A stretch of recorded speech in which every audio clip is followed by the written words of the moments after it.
voy a recordar un cuento que leí en un humorista francés, el cual lo escribió en los tiempos del rapto del cuadro de Leonardo. Yo fui, dice él, el que robó la Gioconda, pero después que lo hube hecho, empezaron las perquisiciones, me atemoricé y resolví poner el cuadro en lugar seguro. Para eso le borré la firma, le puse Durand y mandé el cuadro a una exposición de pinturas con el título Retrato de mujer.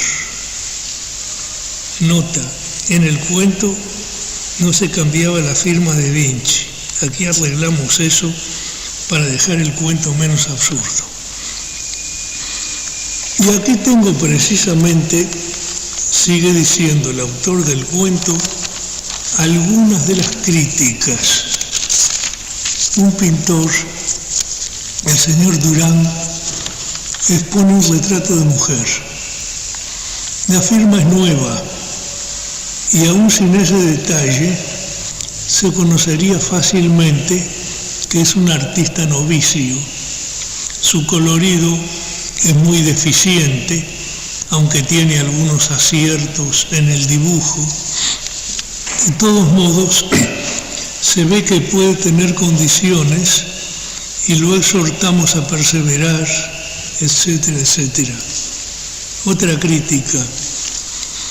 Un retrato de mujer de un pintor nuevo, firmado Durand, revela algunas condiciones que si llegaran a perfeccionarse con el estudio y el trabajo, podrían quizá llegar a darnos un buen pintor. Los defectos más marcados están en el dibujo, pero como tiene algunos buenos detalles en el colorido, creemos, etcétera, etcétera. El 1. Me interesaría saber lo que podría ocurrir si en un concierto de un compositor novel se introdujera algún pasaje poco conocido de Purcell o de Händel. Pero, de todos modos,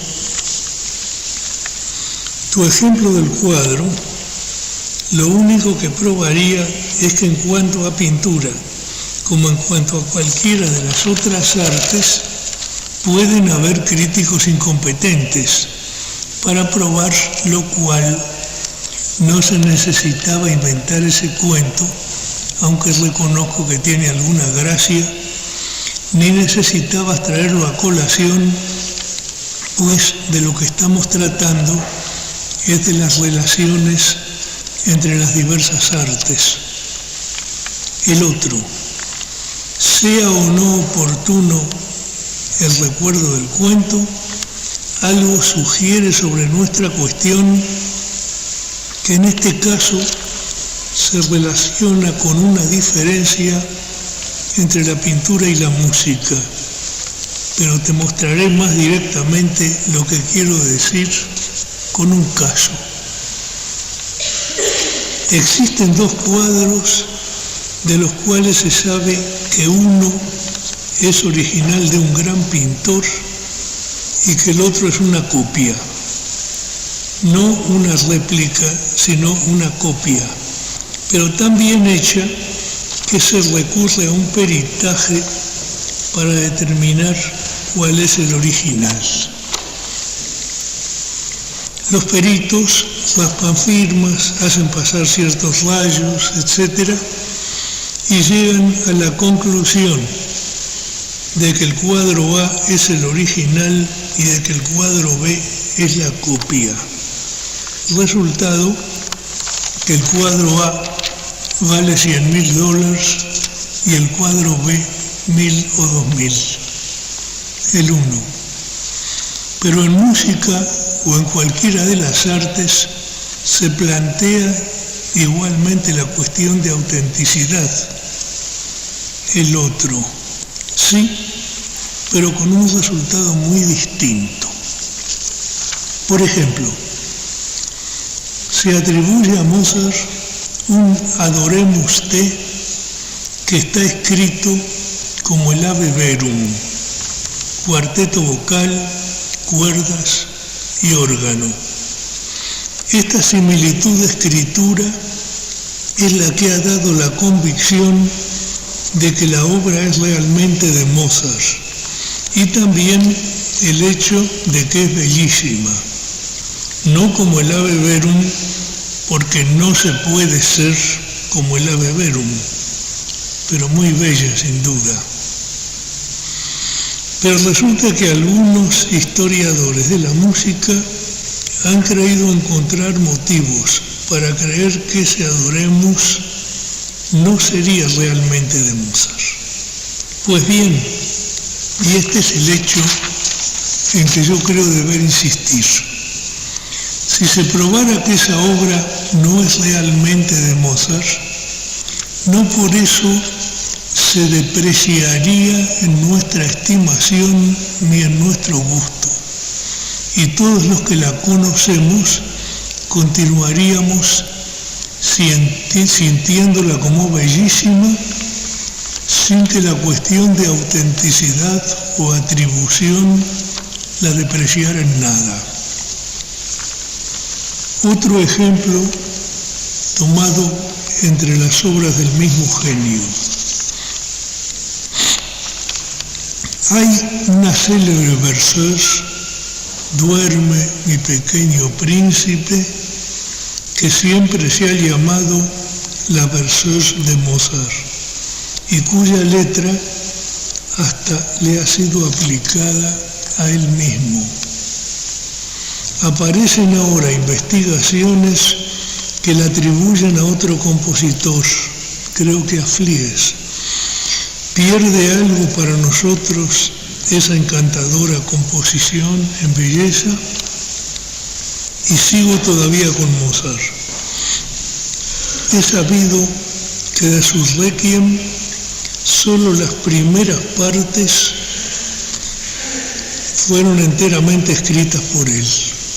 Otras las completó Schumann. Y las partes finales las escribió Schumann solo. Pero como entre estas hay algunas realmente bellas, no se nos desprecian por eso. El 1. A propósito, me estás sugiriendo una digresión. Hay músicos de los cuales se reconoce lo que es de ellos o lo que se parece a lo que es de ellos muy fácilmente. Esto sucede con muchos muy grandes o menos grandes. De otros es más difícil. Sus obras son diferentes unas de otras. Lo primero es superioridad o inferioridad. Entreveo argumentos para las dos tesis. El otro. Y buenos argumentos, unos y otros.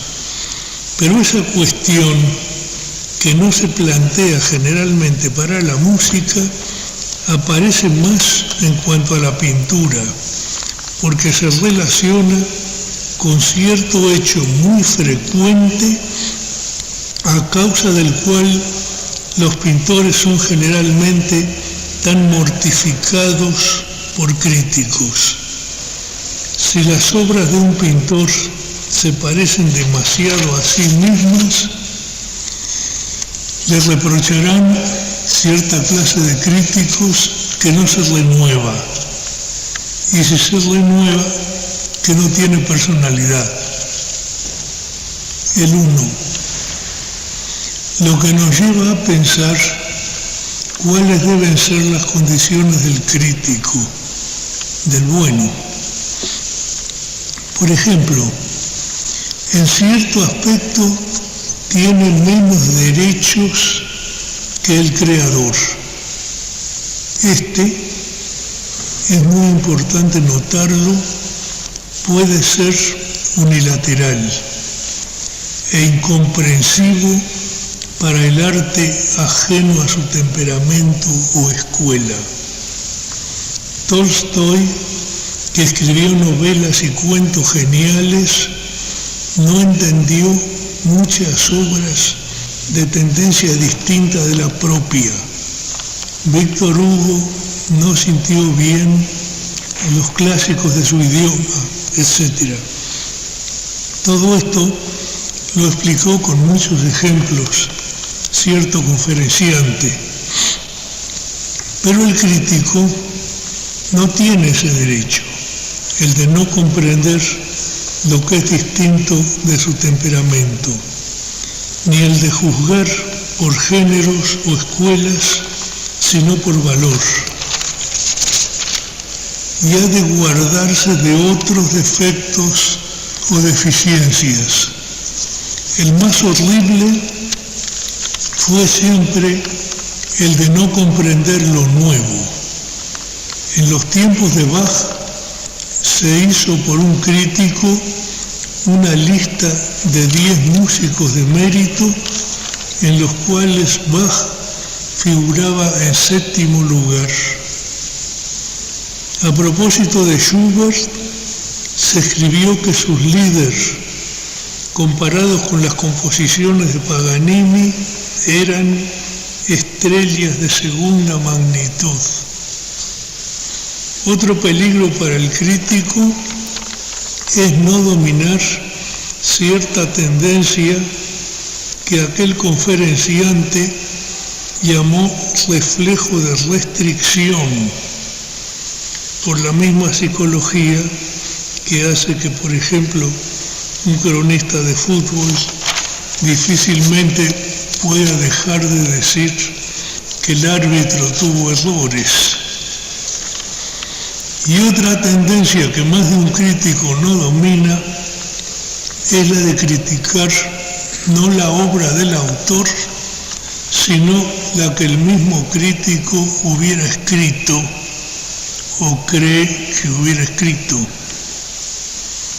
El otro, sí, sería tema inagotable recordar las discusiones en que se critica lo que deja de ser la obra. Recuerdo, por ejemplo, una sobre los argumentos del Fausto de Gounod y del Mefistófeles de Boito.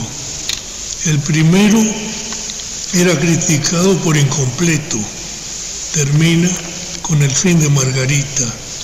El segundo, por inconexo, lo que tenía que ser, dado que era imposible hacer entrar toda la obra de Goethe en una ópera.